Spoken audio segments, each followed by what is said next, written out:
Hello, welcome. I've had this thing about 18 months and I thought I'd give you another update. Now I made a video after about 6 weeks after it was installed, then one at 6 months and then one at a year. What I'm going to talk about now is some ways in which the battery is saving me more money than I expected, but some of the practical limitations to that. Now it's a Sunday, it's sunny, so my neighbour is chopping down some trees, so you might hear a bit of noise in the background, but we'll just live with it. Just to refresh memories, if you've seen those videos before, Give Energy 9.5 kilowatt hour battery, Give Energy Gen 2 inverter 5 kilowatts. So the ways in which the battery saved me money I didn't expect. Well, after I bought the battery and after the problem with shortage of electricity across the country, there's my neighbour,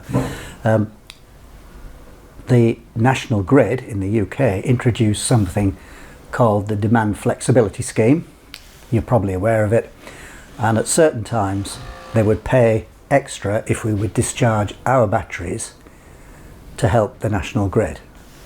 Now, as I predicted, that scheme didn't run for very long because the country was only short of energy for a year or two, around the time of all those problems with Russia, gas, Ukraine and so on, although that's still rumbling on as we know. But there are other ways in which it turns out we can save some money with the battery.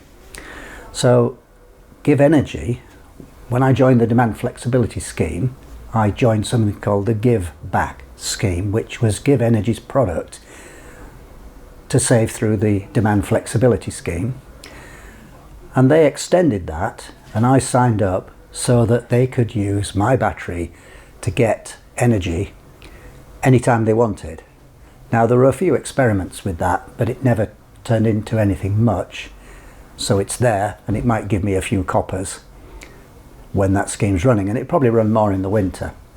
It's not directly linked to the National Demand Flexibility Scheme, but it's there and it might be used.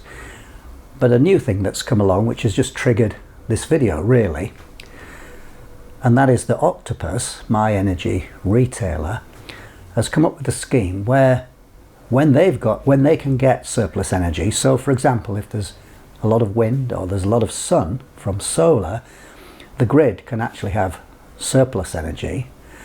So when there's surplus energy from wind or solar, Octopus will give us free energy. So I'm actually in a free energy session right now. They seem to last about an hour. This is only my second, and it's Sunday afternoon, and between 1 and 2 this afternoon, for any energy that I use beyond my average, I'll get it for free, completely free. Well, that sounds fantastic, doesn't it?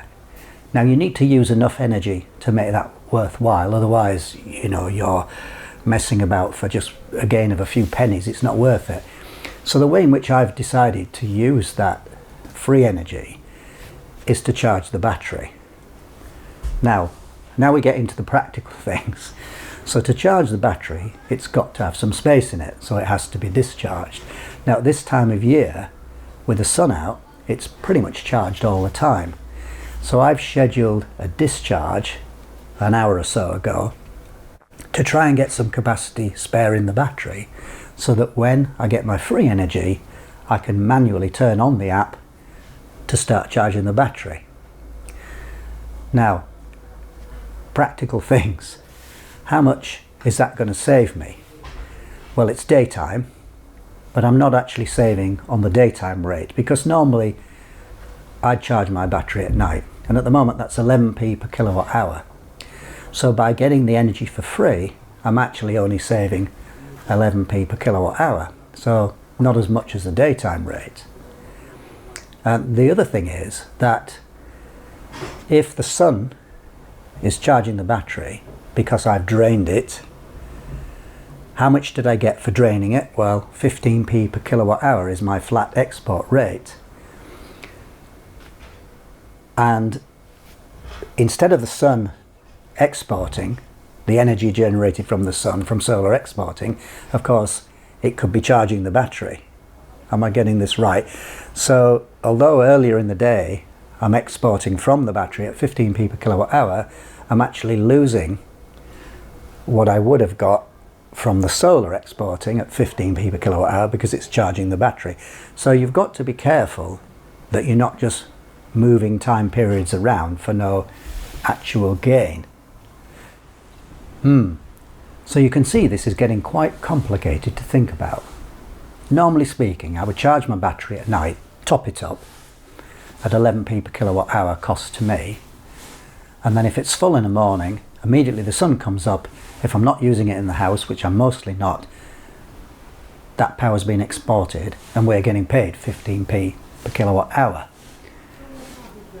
If I drain this to create some space for free electricity later, well, as I drain it, I'm not using it in the house generally, most of it is going out, I'm getting paid 15p per kilowatt hour, and then I can top it up for free in this free period, 0. So instead of paying 11p per kilowatt hour to top it up, I can top it up for nothing.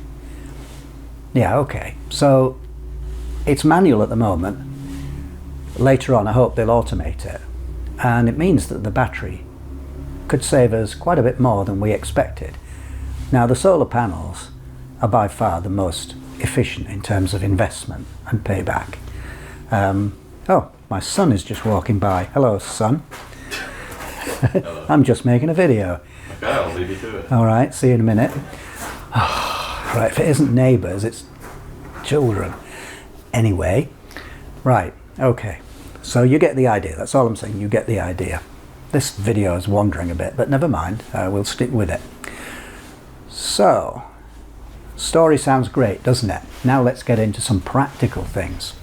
You know, if you can remember to manually discharge the battery because you've got a savings free period coming up, if you can remember to export it, if you can remember to stop exporting it prior to automation, okay, which will come, then there's some other considerations. These are the practical considerations. First of all, the battery is limited to a maximum charge rate, I think, of 3.3 kilowatts and an export rate of 3.6 kilowatts. 3.6 kilowatts. The inverter is limited to 5 kilowatts. So the most I can export to the grid is 5 kilowatts, regardless of how that comes to me. And so there I am. I press the button, discharge the battery now, and I'm limited to what I can discharge if the sun is up, because if the panels are creating 3 kilowatts, the most I'll get out of that battery is 2, because the most I can put into the grid is 5, because that's the limit of this. And then equally, when I'm saying charge, okay, it's now my free period, press the button on that, charge. Well, if the sun's giving me 4 kilowatts, the most I'll get into this is 1. So that's going to limit my opportunity to use that free electricity. I'm going to leave it there. You got the idea. I don't want to make a big deal out of this, okay? You've got the idea. Now, I will just say, because we all do, I am with Octopus. You get some idea of the sort of innovation that Octopus provides.